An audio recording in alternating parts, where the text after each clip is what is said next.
રાહુલ ગાંધીના હિન્દુ સમાજ અંગે કરેલા નિવેદન પર સુરતમાં રોષ।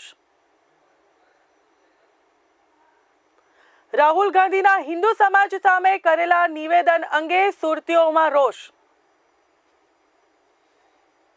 સંસદ ભવનમાં હિન્દુ ધર્મ અંગે આપેલા નિવેદન સામે સુરત આક્રોશમાં। રાહુલ ગાંધી વિરુદ્ધ કાર્યવાહી કરવા ઉમરા પોલીસ સ્ટેશનમાં અરજી કરાઈ। ભારતીય ગૌરક્ષા મંચ દ્વારા ઉમરા પોલીસ સ્ટેશનમાં અરજી। લોકસભાની અંદર માનનીય વિરોધ પક્ષના નેતા શ્રીમાન રાહુલ ગાંધીજી દ્વારા જે રીતનું વક્તવ્ય આપવામાં આવ્યું અને હિન્દુઓને હિંસક તેમજ અસત્યવાદી કયા છે તે બાબતે મારી લાગણી દુભાઈ છે। સાથે સાથે કરોડો હિન્દુઓ જે બહુસંખ્યક છે તે તમામની લાગણી દુભાઈ છે। આજરોજ ઉમરા પોલીસ સ્ટેશનમાં મેં એમના વિરુદ્ધ અરજી આપી છે।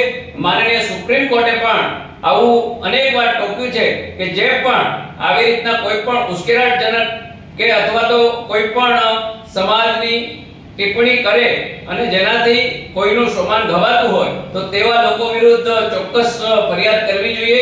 એને ધ્યાન રાખતા મેં આજરોજ ફરિયાદ કરી છે અને માનનીય રાહુલ ગાંધી ઉપર જે ભારતીય ન્યાય સંહિતા કાયદાની અંતર્ગત જે પણ એને સજા મળવી જોઈએ એ ચોક્કસ મળવી જોઈએ। કાયદાથી ઉપર કોઈ પણ વ્યક્તિ નથી એટલે કોઈની લાગણી દુભાવવાનો કોઈ પણ નેતાનો અધિકાર કે હક નથી।